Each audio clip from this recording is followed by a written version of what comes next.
to At the Office, Cleveland's home for sports talk that never clocks out. From the latest headlines to heated debates, we're diving into everything sports. It's your hosts, Noah and Matt. Cleveland! Welcome into The Office, the show where we talk all things sports. I'm your host, Noah, joined with my co-host, Matt. You can join us at The Office too. Comment on YouTube, Facebook, or X. Text or call the show, 216-260-3433. That is 216-260-3433. Even if you aren't watching the live and you want to give us a call, leave us a voicemail. We'll get to your voicemail after the show and maybe play it in the following show. Who knows? Matt, how you doing, man? I'm not bad. Just ate, some frozen taquitos for dinner. Feeling great. Excited to talk Cleveland sports with you. Yeah, if we're talking dinner real quick, man, me and my girlfriend, shout out Bree, we decided to start meal prepping this week. So I had some lemon pepper chicken, I had some potatoes, I had some green beans. I'm feeling good. I'm feeling great. I got a good workout in. Monday Night Raw's on tonight, so I got my CM Punk shirt on. But all of that being said, there's more important matters at hand, my friend. And those matters are the Cleveland Guardians to get us started, man. Bieber was back on the mound during spring training. Let me play the video for you real quick just so you could get the chills again like I did. Give me 1 second.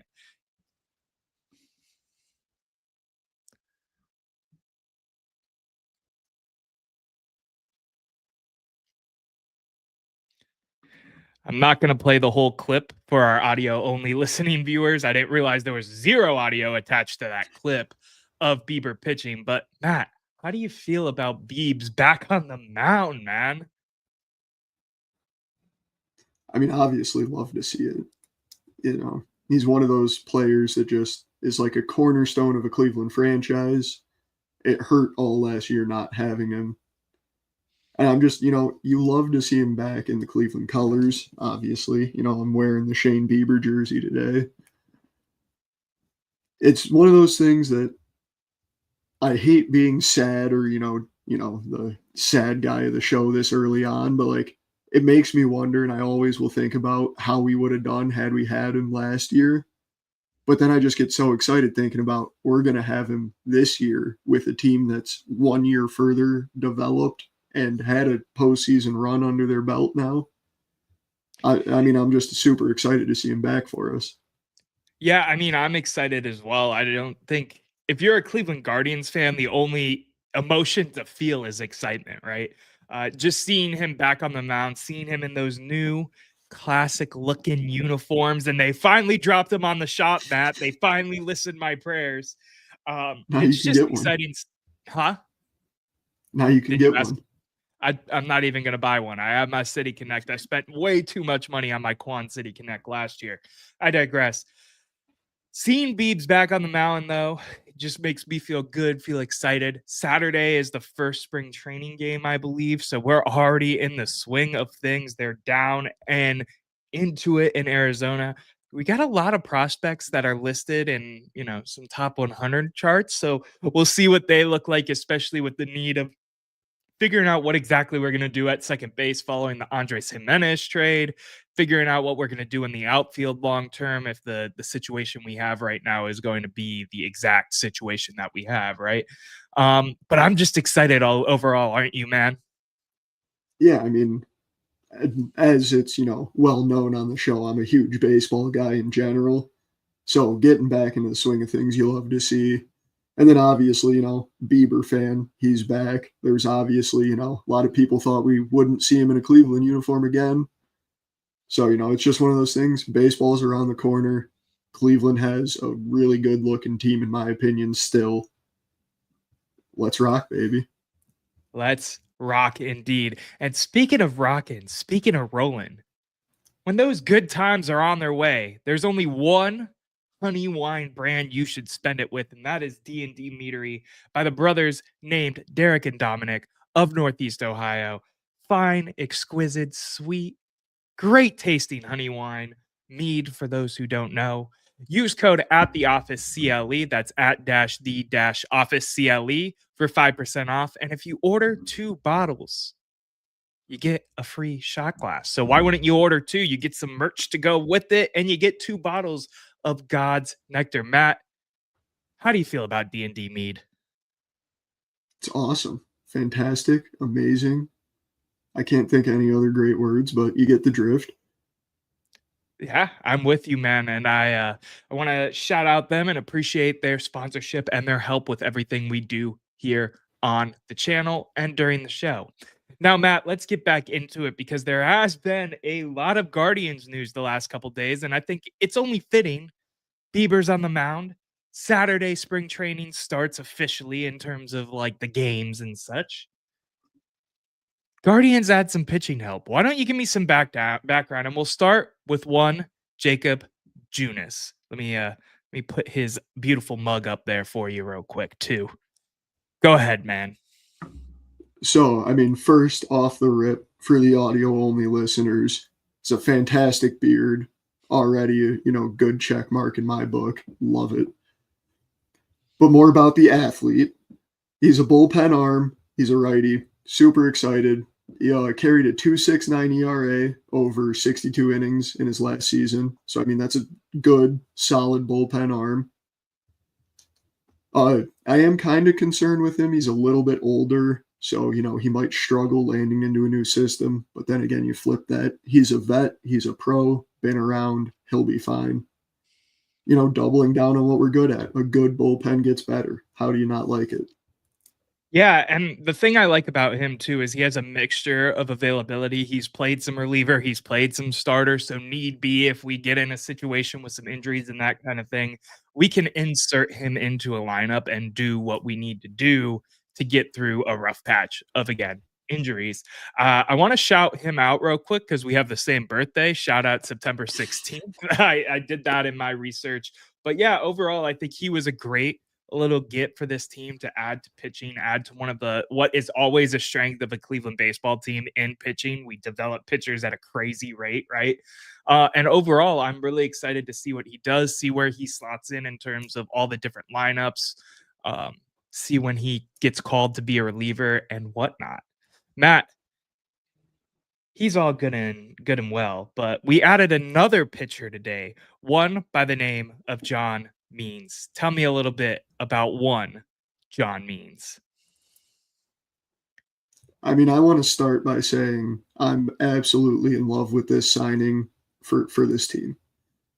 He is, for those of you that are a little more unaware, he's coming off of I believe what is his second Tommy John surgery. It is his second, yep.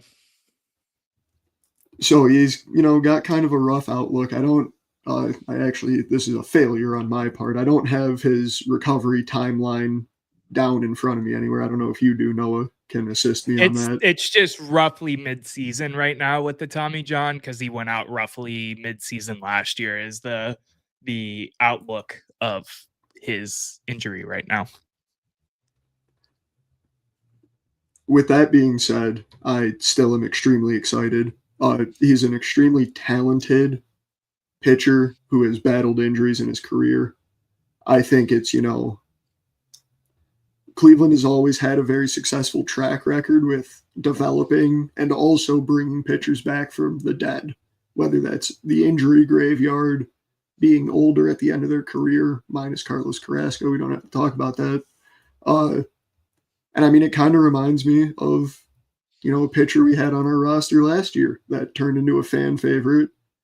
And he was loved in Cleveland, coming off a similar injury. And I think Noah's real excited about that connection there. Yeah, Matthew Boyd, man. They have a fantastic similarity, right? He's almost like a richer man's Matthew Boyd. He's a lefty. They have the matchup there. Both were coming off of injuries and didn't know if their career was going to continue at a successful rate or not. The parallels are there if you want to make the parallels. The parallels aren't there if you don't want to make the parallels, but it's a popular fan theory and thought process that I've seen online that gets me excited for what this guy could bring into our starting lineup potentially come mid-season 2025, baby.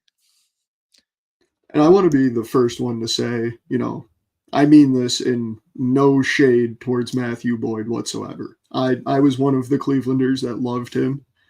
I had his jersey in my hand and opted not to buy it, but I was very, very close. I really loved him. That being said, though, John Means has so much more potential for this team. Just like as a player, he's always been a higher potential player. He finished second in Rookie of the Year voting. I think he has, the capabilities to be a dominant pitcher in this league. And then you take that a step further and you look at the contract we signed him to. We have a club option for next year. Say this works out the way every Clevelander is dreaming and he turns into the Matthew Boyd 2.0. We keep him for the cheap the following year. Which is huge, right? Because for lack of a better term, we have cheap ownership in Cleveland. And that's really exciting that we could end up with a fantastic arm. Matt, I know there's something you want to get into with this real quick. I just want to shout out that he is a one-time All-Star, and he, was as well. He did throw a no-hitter. I don't know if you knew that. He did throw a no-hitter May 5th, 2021 against the Seattle Mariners. So the talent is there. Is it going to come out from the surgery is obviously the big question mark with, I almost said Matthew Boyd after all the hype and comparison John Means. But go ahead, Matt. I know you wanted to spin off of that a little bit with something else. So bringing up, the cheap ownership, I won't deny it. This is really interesting to me when, you take a step back and you look at both of these pitcher signings for Cleveland. Because if I were to ask you, where's Cleveland strong at? Where's Cleveland elite at? Your answer would be our pitching, 100%. We have some of the best through pitchers history, in the league. Not last season, but through history. To be candid with you, first of all, but I get what you're saying. I mean, even like we had the best bullpen in the league last year. That's bullpen. Okay, I just think of how weak that starting lineup is that I'm playing tit for tat. I'm giving you a hard time right now. Continue with your point. I mean, you're absolutely right. But, we go out, sign a starter, get Shane Bieber back. I think we're looking at a dominant pitching rotation for this coming year, which I love. We're doubling down on what we're strong at, what we're good at already. But it kind of makes me think one of two ways with the other side on offense, because you got to think about that too. You can't win a game without scoring runs. We're investing pretty much all of our very limited resources in pitching already this offseason, which I don't hate, but that means we are heavily relying internally on the bats to develop, or what I think could be possible, but I don't want to get my hope up too much because, as we've said, cheap owners, this could be setting the table for a superstar caliber trade into Cleveland. Yeah, I hope you're right, man. I don't have much faith in it just because of what this ownership has shown us up until this point and throughout the history of them being the ownership group of this team. But I get what you're saying, and I get what you're getting at when you say that, because all of the assets that we have right now are going towards the pitching. There hasn't been any type of moves when it comes to the field or even DH in general. I guess Slam Dana, right? But that's about Absolutely. it. And that's we're talking about a guy who's in the twilight of his career and is going to split reps with one Kyle Manzardo. So it's going to be interesting to see where they go with this. If my gut is telling me what my gut is telling me, they're banking on a Chase DeLauter or a Benzana, one of those two I know Benzana has a lot of time left. He was in Lake County to start his minor league career, and he didn't do crazy things down there. He looked like a prospect who is starting to learn the system, right? But it seems like that to me is where their hope is, more than, oh, maybe they'll actually make a move for once. And maybe they will, and I'll be ecstatic and all over X and texting you and being all about it because we have finally made a move. But I'm not there yet, man. And I'm glad you are, but I'm not personally. I mean, here's kind of, how I was able to, because I was in that same spot and I was able to kind of pull myself out of it. is if you kind of look at the way we've done things for the past 2 years, and that's, in my opinion, a hard scope to take given, we've watched baseball for 20 some years. Like, it's not easy to just look at the last two. But you extend Jose. Granted, that's a cheap extension for what Jose is, but he agreed to take a pay cut to stay. And then you look at, more so this more recent offseason is what I'm going to look at now, where you trade Jimenez, you trade Naylor. They're absolutely loved in the city. I'm still pained by it.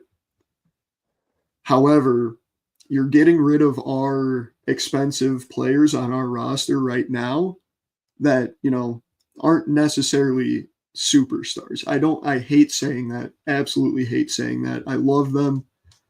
But, Naylor up and down bat, Jimenez wasn't a power hitter, wasn't a phenomenal hitter at all. It kind of makes me think we're setting the groundwork to, you look at what happened. You extend Jose, and we've had a very nice playoff run as a result of it, and a team that looks poised to do it again. So in my mind, I could see why not, cut more of our spread out waste, which we did with the two trades, and then invest it into one more fine point, elevate everybody else player. Hey, I hope you're right, but I have been faithful to a fault with this team, right? We're talking about a streaming service to watch the games and everything this year. The triannual cutback of what Guards Fest was and saying the fans wanted it and this, that, and the third. I'm all here for it. I hope they do, but I'm not holding my breath. I am expecting a lot of faith in the minor league system, as we always do. And Jose Ramirez 30 for 30 season. That's about it. That's what I got. You know what I mean? That's just what I'm seeing and how I feel with everything I've seen as a Cleveland Guardians, Cleveland Indians fan my entire life, man. You know what I mean? No, I mean, you're absolutely, I can't disagree with you. And really all I can say is we're going to have to wait for them to prove one of us wrong. Amen. And I hope they prove me wrong, because I don't like being the pessimistic person on this show. I like coming on here with all the energy and all of that. But listen, Matt, I'm going to take us to commercial break. When we come back, we're going to talk about the monstrosity, the atrociousness, the flat out ugly truth that the NBA All-Star Game is. You're listening to At the Office, a Cleveland sports show, and we'll be back with you after these commercial messages.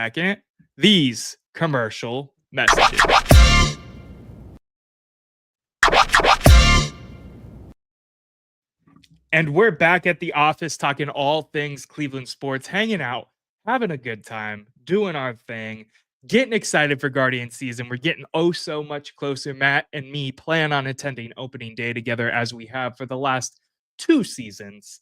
Matt, how you feeling before I go into the little read? I've been talking a lot. I need to give my mouth a break, man. I'm feeling good. As you just said, baseball season around the corner. We just spent, a good 20 minutes talking about it. Hard not to be excited. Feeling good. Thank you for the air break so I could catch a swig of water and fill in the air time. We're back at the office, though. Please subscribe or hit the download button. It helps us grow the channel and or the podcast wherever you're watching or listening to. Really just helps us grow everything. We appreciate it a ton.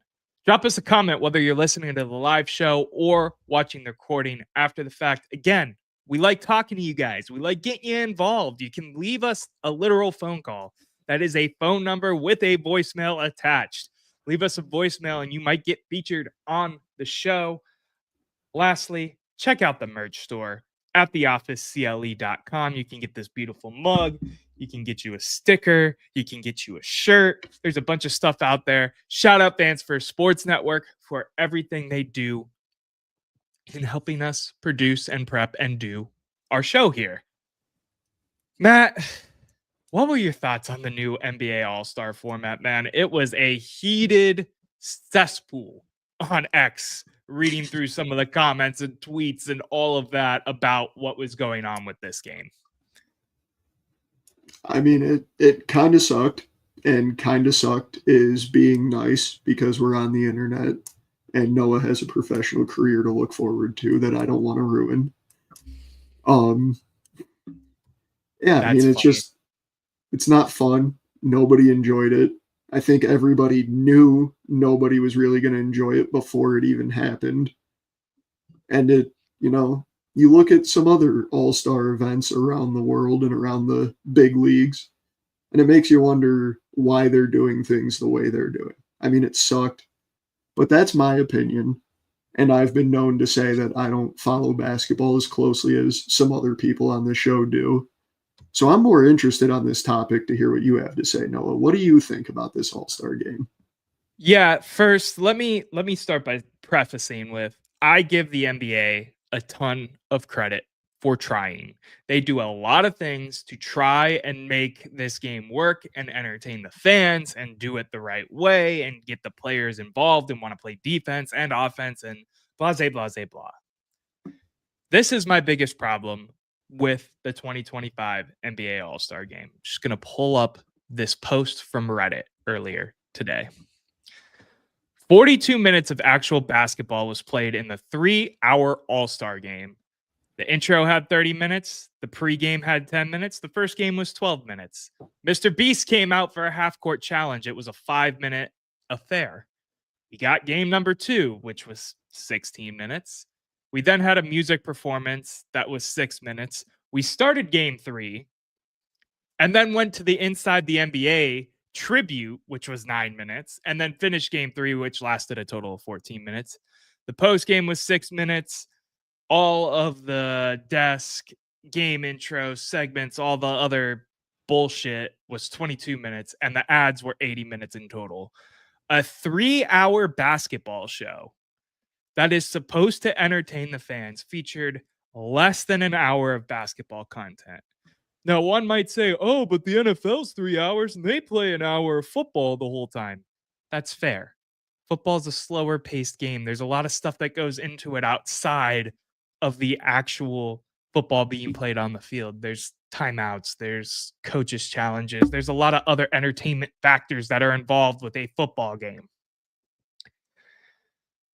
4 games, 3 games played, 4 teams. One of them weren't all-stars. They were rookies, rising stars.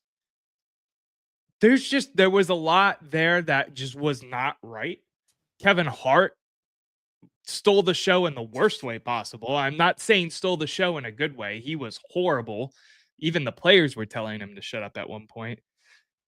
I don't know what the solution is. I wrote an article on what the solution could be, a year ago, and I don't even know if any of those would apply, having the East and the West, and whoever wins gets finals placement or whatever. But I don't know, man. It was rough. I did watch all of it. Saturday night was great. We're going to talk a little bit more about Saturday night on the Wednesday show, so make sure you tune in 9 p.m. Eastern.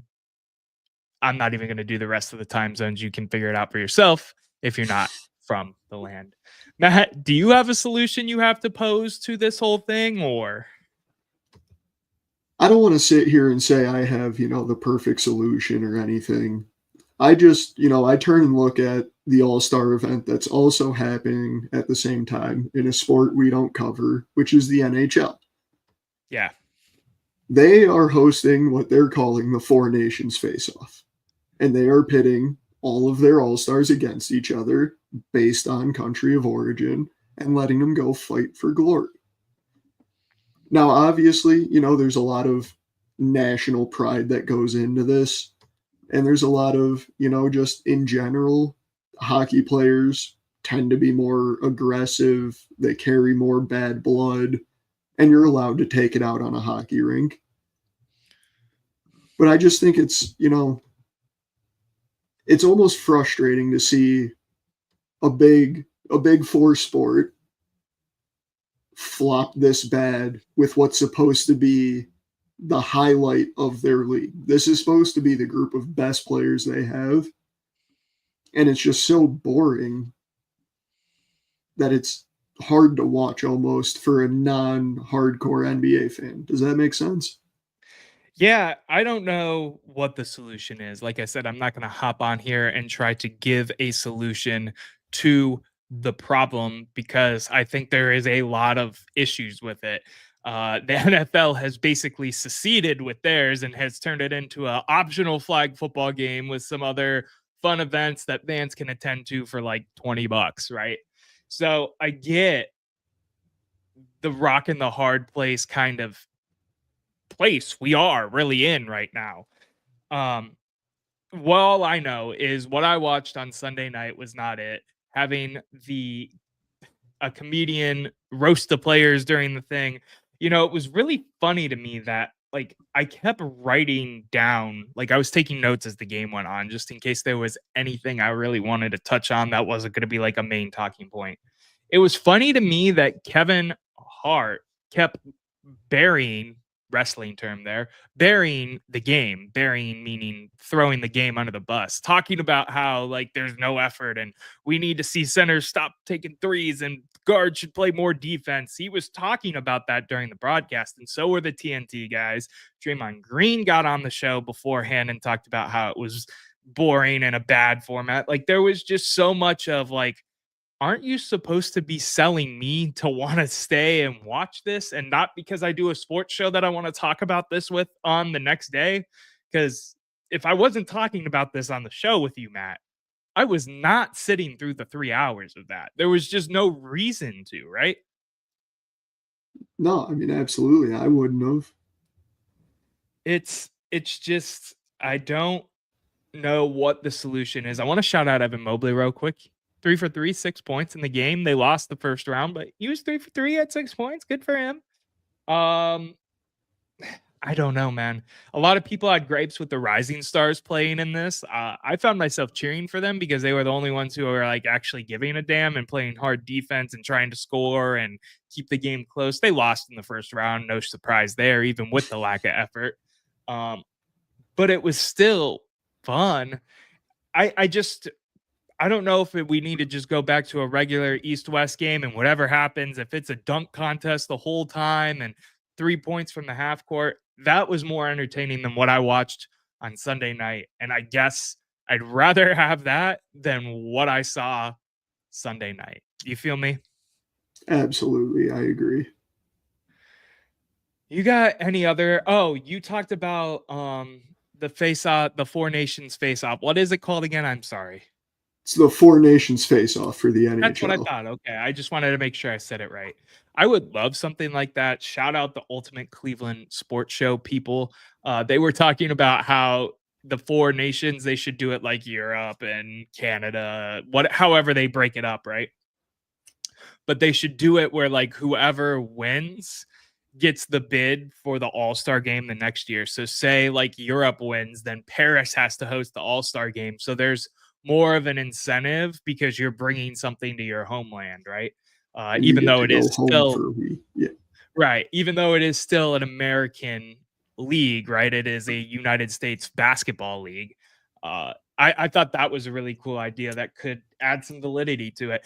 Listen, there's a million ideas out there for how you can fix this thing. I just don't know if any of them are really going to do it at this point because the NBA, again, credit to them, have tried everything and then some to make this game work in the modern era, and we still get more of the same. So maybe I'm just being cynical again. Maybe I'm feeling cynical after a bad All-Star game, but credit to the NBA for trying. Discredit for the NBA because that was not the best I've seen in quite a long time. Any other thoughts, man? I think I'm good to go. Random thoughts, hot takes, how we always end this show. What is your random thought or hot take to wrap this thing up, Matt? So let me go ahead. I'll go ahead and cover the Cleveland sport team we haven't talked about today, just to, make sure everybody feels included. They don't deserve to feel included, real quick. They are in the off season. They were piss poor last season. We almost made it through a whole damn show here at the office, not talking about the Cleveland Browns. But go ahead, Matt. Ruin my day some more.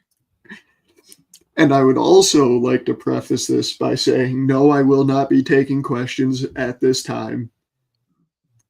Myles Garrett's going to be a Cleveland Brown. Everybody's overreacting. It's right here. It's telling me Myles Garrett's going to be a Cleveland Brown, and he's not going to hold out. He's going to play. He's going to win another Defensive Player of the Year in Cleveland. I don't know why I feel it. I don't have anything to back it up. I'm not taking questions on the topic. It's what I feel. It's my hot take. Live with it. Are you coping right now, Matt? Is that what this is? Are you coping on the live that he's not leaving? Because I said I'm not taking questions at this time. Just so he's coping. All right, mine will be a little simpler, a little nicer, right? Me and Eric, who is on the Wednesday show, for those who don't check out the Wednesday show, Eric more so than me as of late, but I've always been a minor league baseball guy. I love the rebrands that minor leagues do in terms of everything that they got going on, right? I just want to hang my hat on what I am going to call the best minor league alt jersey night of the year. Again, completely biasly. I am a Cleveland homer after all. For the Akron Galley Boys, because I love me some Swenson's. Swenson's is headquartered in Akron, former Rubber Ducks employee. Big fan of that rebrand. Just wanted to give them a shout out. It's more of a random thought than a hot take. I guess it's a hot take because I said that it's the best rebrand. It's definitely, probably, honestly not. But it's my favorite out of any of the ones I've seen. I will be purchasing a hat, a shirt. Hell, I'll probably enter the live auction for a jersey, depending on what the funding in my bank account looks like at that point. I'm really excited for the Galley Boy. I want to go to that game, actually. I should figure out when the date is and get some tickets behind home plate for that, because I'm going to have me some Swenson's. That's all I'm going to say. Matt, you got anything else you want to say to the people before we wrap this thing up and take it on home? I think I'm good to go. I think, that would be a fun game to have both the hosts of the show at and get to talk about. Hey, maybe we could get some vlog content out of it too. You never know. You never know. Listen, you have been listening to At the Office, a Cleveland sports show. Appreciate you tuning in. If you're watching the live or, the downloaded version, what have you, make sure you subscribe, hit the download, helps us grow the show a ton. Give us a ring, 216-260-3433. Leave us a voicemail. We'll get to your message. We'll probably feature you on the show. Why wouldn't we? Why couldn't we? Check us out on all social medias at The Office CLE. That is @ The Office CLE.